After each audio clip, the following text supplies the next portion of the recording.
सभी को जय मसीह। हम परमेश्वर वचन को ध्यान करेंगे। आराम से रखिए ब्रदर। Yes sir. ठीक है ब्रदर, स्टार्ट कीजिएगा। Thank you.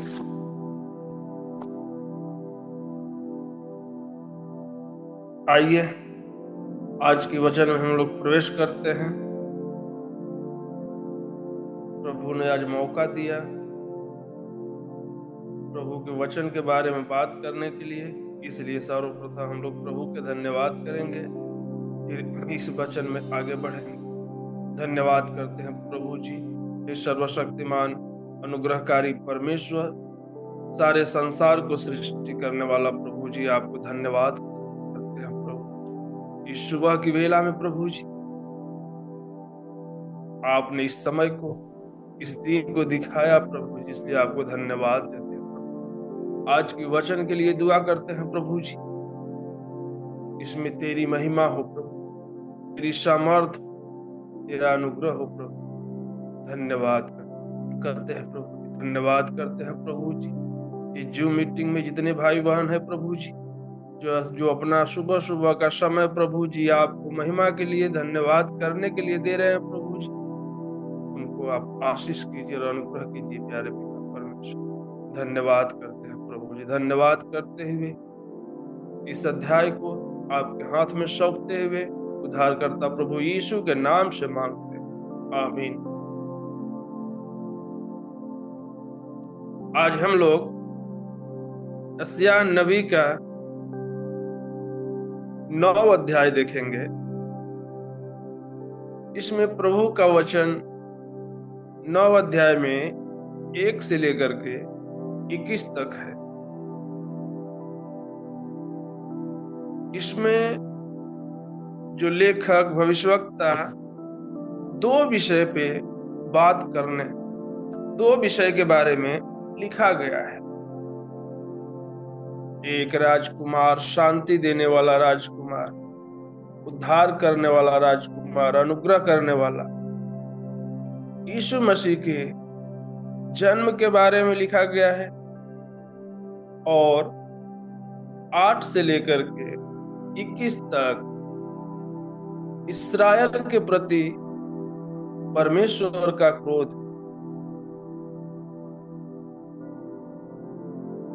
हम यहाँ पर देखते हैं कि प्रभु परमेश्वर यहोवा ने, आज हम लोग 1 से लेकर 8 तक देख चुके हैं।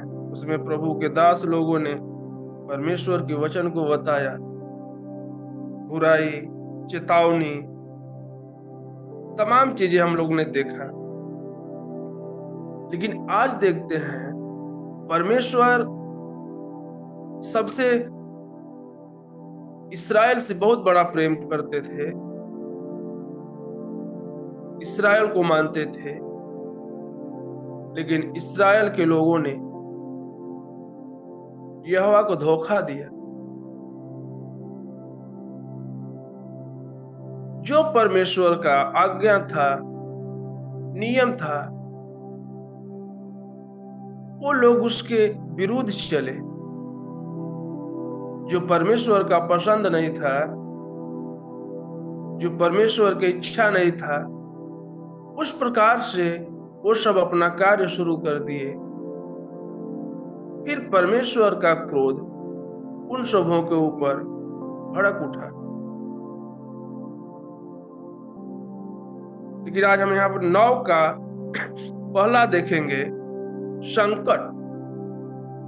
तो भी संकट भरा अंधकार जाता रहेगा। पहले तो उसने जुबलून और नप्तालीन के देशों का अपमान किया, परंतु अंतिम दिनों में ताल की ओर यर्दन के पार की अन्य जातियों गलील को महिमा देगा। संकट हमारे जीवन का सबसे बड़ा दुख का, परेशानी का, ये शब्द आते ही जीवन में घबराहट सा हो जाता है।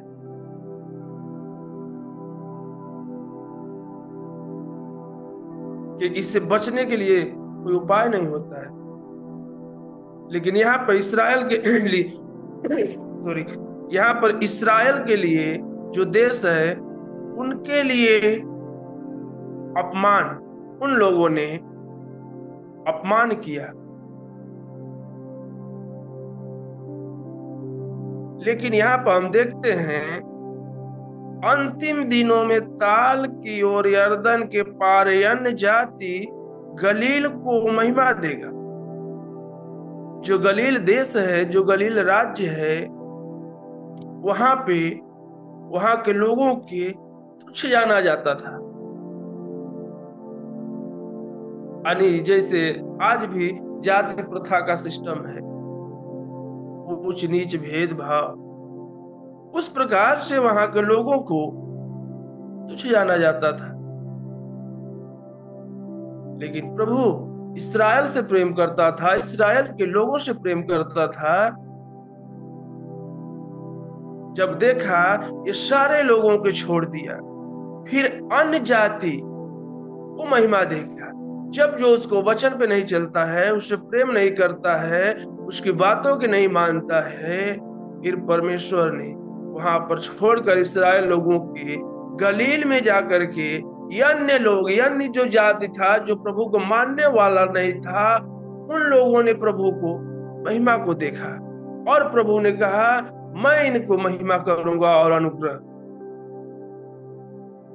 हम दो वचन को देखते हैं, जो लोग अंधियारे में चल रहे थे उन्हें बड़ा उजियाला देखा, और जो लोग घोर अंधकार से भरे हुए मृत्यु के देश में रहते थे उन पर ज्योति चमकी। धन्यवाद करते हैं प्रभु के इस वचन के लिए कि जो लोग अंधियारे में चल रहे थे एक ज्योति को देखा। अनेक इस्राएल लोग प्रभु यहोवा को देखा,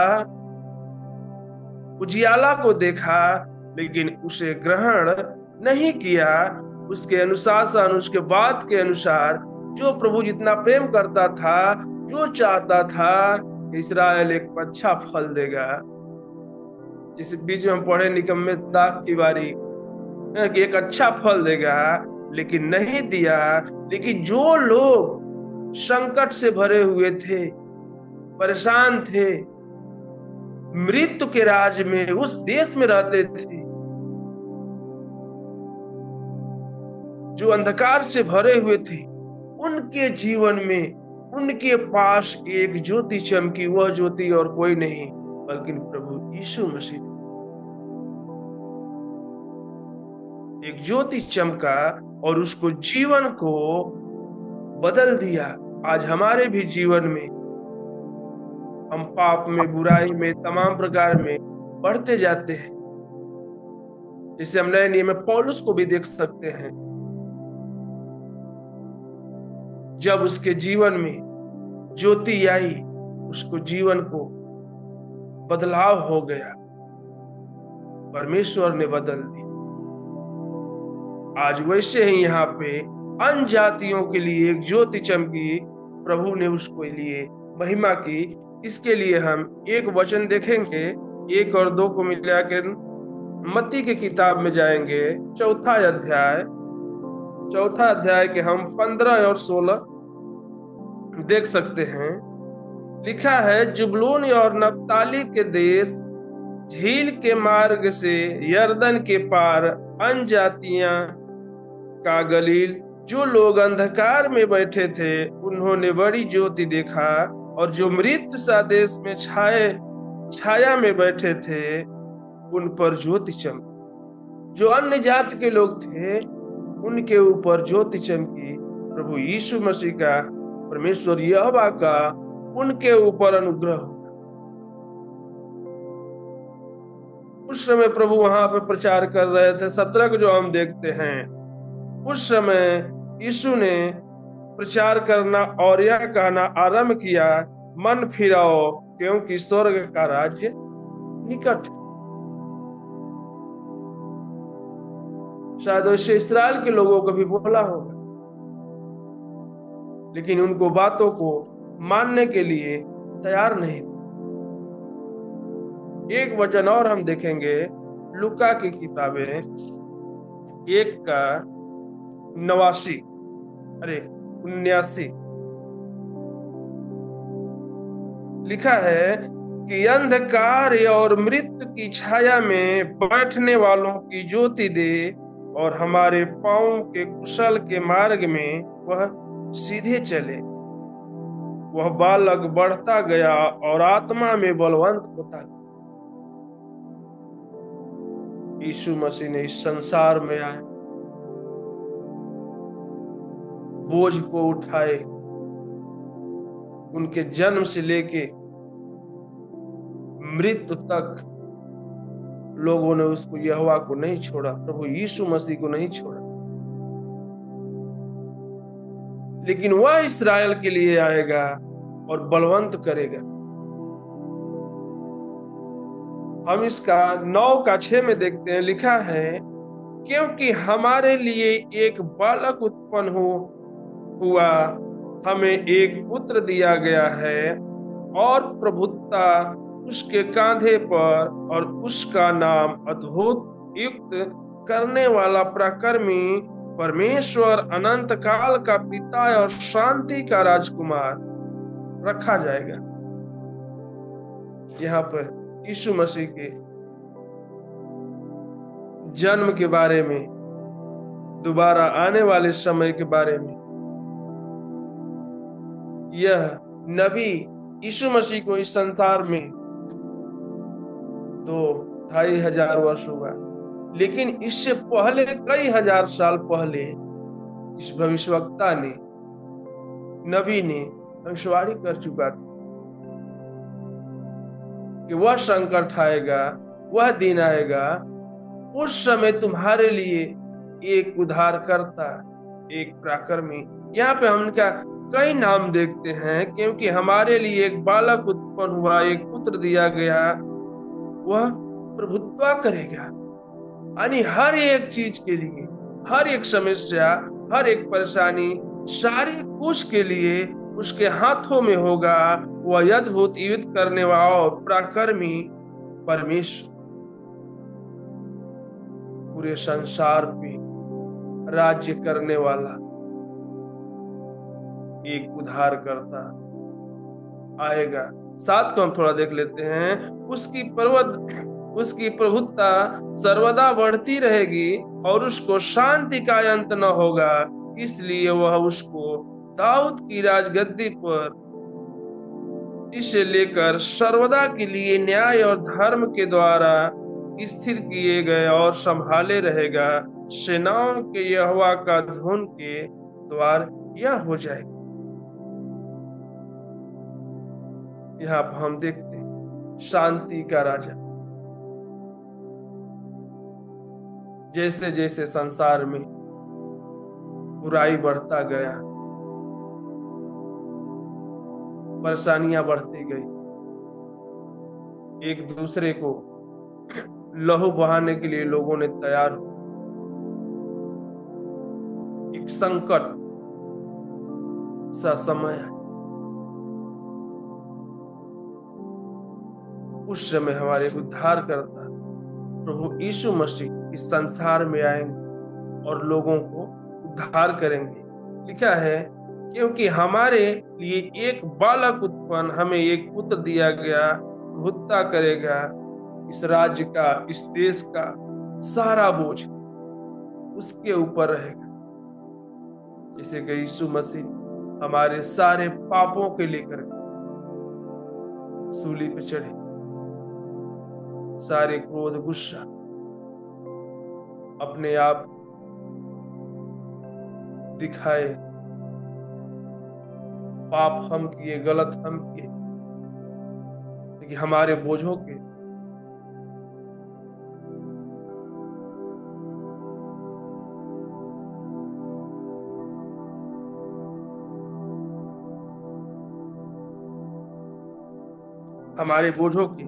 उन्होंने उठाया। यहीं तक नहीं, अनंत काल तक, जब तक प्रभु का वचन, जब तक संसार के लोग हमारे लिए प्रभु अनंत काल तक हमें सर्वदा बढ़ाता रहेगा और शांति देते रहेगा। पिता और शांति का राजकुमार रखा जाएगा। धन्यवाद करते हैं उस यहोवा की, उस प्रभु की पराक्रमी का, जो हमारे लिए इतना सोचे लेकिन आज हम परमेश्वर के विरुद्ध जाते हैं। इसके लिए हम एक वचन देखेंगे, यूहन्ना की पुस्तक 1:45 में देखेंगे।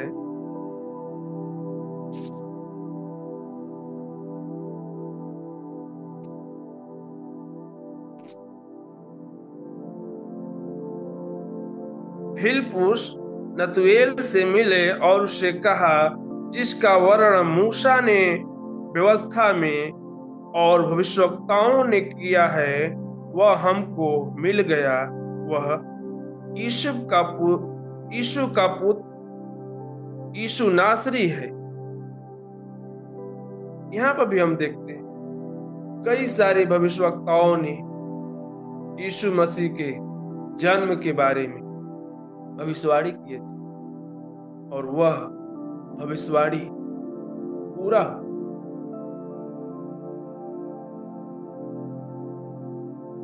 यहाँ पे फिलिप्पुस भी बोल रहा है कि नतनेल से मिला और उससे कहा, जिसका वर्णन मूसा ने व्यवस्था और भविष्यवक्ताओं ने किया था, हमको मिल गया। वह यूसुफ का पुत्र यीशु नासरी है। प्रभु को धन्यवाद करते हैं। हमें जिसकी जरूरत थी, जो हमारा बोझ उठाने वाला था, हमारे समस्या को सुनने वाला था, हमारे परेशानियों को देखने वाला था, वो हमें मिल गया है।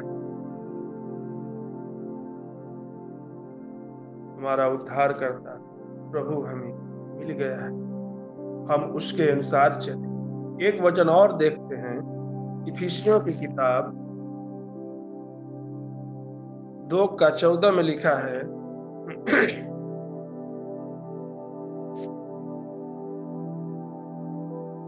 क्योंकि वह हमारा मेल है, जिसमें दोनों को एक कर लिया और अलग करने वाले दीवारों को जो बीच में था ढा दिया। 13 को हम देखते हैं इसी का, पर अब मसीह यीशु, तुम जो पहले दूर थे, मसीह के लहू के द्वारा निकट हो गए हो। जितने लोगों ने परमेश्वर के ऊपर विश्वास किया, ये सारे लोगों के प्रभु ने अपना लहू बहा करके उस दीवार को तोड़ करके, उस नफरत का दीवार को तोड़ करके मेल किया है, एक कर दिया है। आज हमें प्रभु की जरूरत है। हम प्रभु के वचन के अनुसार कार्य करें, क्योंकि शायद इस्राएल के लोग भी ऐसा किए होते, प्रभु का क्रोध नहीं भड़का होता, लेकिन लोगों ने तुच्छ जाना।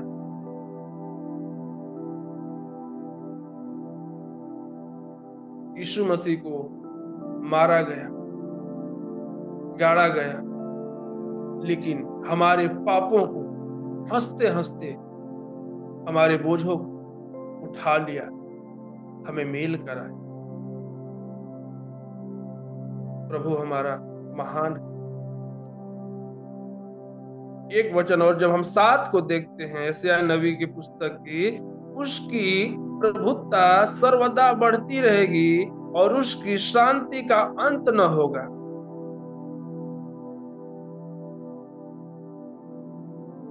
इसलिए वह उसको दाऊद की राजगद्दी पर इस समय से लेकर सर्वदा के लिए न्याय और धर्म द्वारा संभालेगा।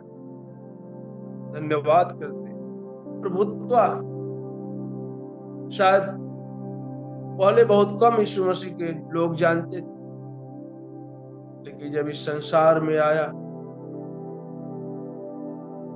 आज बहुत सारे उनको महिमा करते, उसको कामों का बड़ाई करते, उसके आश्चर्य कर्मों का बड़ाई करते और प्रभु यीशु मसीह के वचन के द्वारा आशीष पाते हैं, सामर्थ पाते हैं। बहुत सारे बुरे लोग, झगड़ा करने वाले, लड़ाई करने वाले, बहुत सारे लोग यीशु मसीह को, जीवन को, वचन को देखा और अपने आप को बदलाव किया। वो हमारा प्रभु है, संभालने वाला है, उसकी धुन द्वारा यह हो जाएगा। इसके लिए हम एक वचन और देखेंगे, लूका की किताब 32 और 1 का 32 और 33।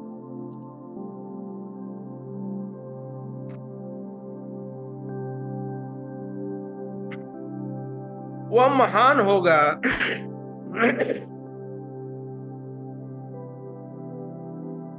और परम प्रधान के पुत्र कहलाएगा और परमेश्वर उसके पिता दाऊद के सिंहासन उसको देखेगा और वह याकूब के घराने पर सदा राज्य करेगा और उसका राज्य का अंत न होगा। हमारा प्रभु यीशु मसीह का राज्य का कभी अंत नहीं होने वाला है। प्रभु इतना हमसे प्रेम करते हैं। और देखेंगे हम 8 से लेकर के 21 तक इस्राएल के प्रति परमेश्वर का क्रोध।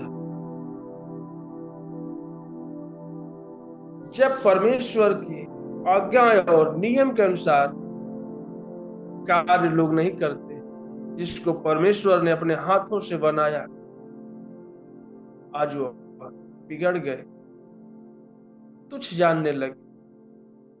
इस वचन में लिखा है,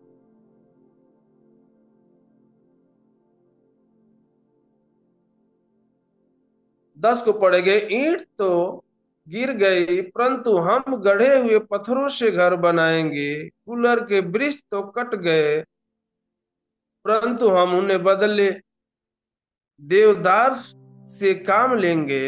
इस कारण यहोवा उन पर सीन के बैरियों का प्रबल करेगा। यहाँ पर देखते हैं उत्पत्ति के किताब में, जब गुम्मट बनाने के आता है, वहां के लोग सोचते हैं हम इतना ऊंचा बनाएंगे ईंटों का, आकाश तक हम डायरेक्ट परमेश्वर से बात करेंगे। उस गुल्लर का भी, पेड़ का भी इसमें किया गया है। हम देखते हैं जक्कई का जीवन का, जब यीशु मसीह को देखना चाहा लेकिन वह नाटा था, छोटा था, देख न सका, झटाक से वह दौड़कर उस पेड़ पर चढ़ गया प्रभु को देखने के लिए। अनेक हम इसको देखते हैं, वह अपने पापों को पश्चाताप करने के लिए उस पेड़ पर चढ़ गया। यीशु मसीह ने कहा, आज हम तेरे ही घर भोजन करेंगे, आज तेरे साथ बैठेंगे। लेकिन जो उसके साथ लोग थे कुड़कुड़ाने लगे कि आज इतना बड़ा होकर के यीशु मसीह ने आज पापी के घर भोजन करेंगे। लेकिन प्रभु के बोलने से पहले वो अपने पापों का पश्चाताप किया और वह मान लिया कि नहीं प्रभु, मैं पापी हूं, पाप किया हूं। आज हमें भी अपने पापों की मानने की जरूरत, आवश्यकता है, पश्चाताप करने की आवश्यकता है। शायद इस्राएल के लोग भी पश्चाताप किए होते तो परमेश्वर का क्रोध उनके ऊपर नहीं भड़का होता। और देखते हैं 12 में लिखा है, और उन शत्रुओं को अर्थात पहले आराम और तब फिलिस्तियों के हारेगा और मुंह खोलकर इसराइलियों को निगल लेंगे। इतने पर भी उसका क्रोध शांत नहीं हुआ और उसका हाथ में अब तक बड़ा हुआ है। वहां बोल रहा है, दूसरे राज्य के लोग तेरे ऊपर चढ़ाई करेंगे और तुम्हें निगल जाएंगे। वहां पे भी उन लोगों ने नहीं तो पश्चाताप किया, नहीं तो अपने मन को फिराया। 13 में देखते हैं, तो भी लोग अपने मारने वाले की ओर नहीं फिरे और न सेनाओं की यहोवा की खोजी करते। इतना होने के बाद भी यहाँ पर देखते हैं कि इस्राएल के लोग इतना उनके जीवन में परेशानी से लेकिन नहीं फिरे। जैसे हम पहले ही पढ़े, एक अंधकार में ज्योति चमका, लेकिन लोग उस ज्योति को ग्रहण नहीं किए। यीशु मसीह हमें उद्धार करने के लिए इस संसार में आए, लेकिन सच्चाई को लोगों ने ग्रहण नहीं किया और झूठ को लोगों ने ग्रहण किया। और जैसे ही संसार में बहुत सारे पापे बढ़ रहा है, हमें भी प्रभु की तरफ मुड़ने की आवश्यकता है, क्योंकि शांति का राजकुमार, हमें शांति देने वाला हमारा पराक्रमी परमेश्वर यहोवा हमें सर्वदा के लिए उसका कार्य अनंत काल तक है, क्योंकि वह राजगद्दी पर दाऊद के घराने से उत्पन्न हुआ है। हमें शांति देने वाला आ गया है। हम प्रभु को महिमा करें, प्रभु को जय जयकार करें। हम अपने आप को, अपने जीवन को बदल डालें। धन्यवाद करते हैं। इस वचन यहीं से समाप्त करते हैं और शेष समय मैं सर को देता हूं।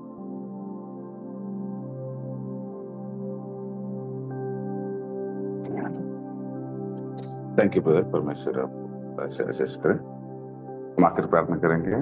आखिर प्रार्थना करते हुए साथ ही आराधना यहीं समाप्त करेंगे। सिर्फ आंखें बंद कीजिएगा। विराजमान परमेश्वर पिता, मैं धन्यवाद करता हूँ इस सुंदर समय के लिए।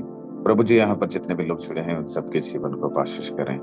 प्रभु, जो तुझे ढूंढता है वो तुझे पाता है, जो तुझे पुकारता है उसको आप जानते हो और वो भी तुम्हें जानता है।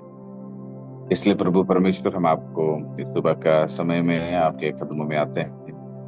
हमारे जीवन में प्रभु हमेशा तेरे महिमा से भर दीजिएगा। प्रभु, हमारे शरीरों को सजीव दहन करते हुए तेरे सम्मुख में हम चढ़ाने के लिए हमें शक्ति दे दीजिएगा, क्योंकि दुनिया में पौलुस की तरह हम जिए, हम हमारे शरीरों को हर रोज प्रभु कूट कूट के उसको तेरे सम्मुख में समर्पण करें। लेकिन परमेश्वर, मनुष्य नहीं चाहता है कि अपने देह के द्वारा, अपने मन के द्वारा तेरे नाम की स्तुति और तेरे नाम की महिमा। मनुष्य हमेशा प्रभु हमें अपने जीवन में केवल उस शरीर को तृप्त करना चाहता है, अपने शरीर को आराम देना चाहता है प्रभु जी। लेकिन जो व्यक्ति संसार में अपने शरीरों को यहाँ पर विलास में, मौज मस्ती में, सुख विलास में प्रभु जी उसको बिताना चाहता है, तो आने वाले दिन में, जो उसको आने वाला युग है, उस युग में बहुत ही पछताना पड़ेगा प्रभु जी। इसलिए प्रार्थना करते हैं यहाँ पर जितने लोग जुड़े हैं, श्रद्धा से तेरा वचन को जो सुने हैं उसके अनुसार जीवन बिता सके। उतना नहीं प्रभु, उनके व्यक्तिगत जीवन में भी प्रार्थनाओं में वो लोग आगे बढ़े। प्रभु यीशु मसीह अपने सेवकाई में आगे बढ़े, कहीं आत्माओं को बचाने के सोच विचार में जीवन बिताने के लिए मदद करना। प्रभु यीशु मसीह, दिए हुए समय को, दिए हुए दिन को कभी भी हम व्यर्थ नहीं करना चाहिए। आपकी ही योजना को पूरा करने में हमें शक्ति, ज्ञान दे दीजिए। सारी प्रार्थना यीशु मसीह के महान उद्धार के नाम से विनती करते हैं पिता परमेश्वर, आमीन। हे मेरे मन, यहोवा को धन्य कहो और जो कुछ मुझ में है उसको पवित्र नाम को धन्य कहते हैं। हे मेरे मन, यहोवा को धन्य कहो और उसके किसी उपकार को ना भूलना। आमीन।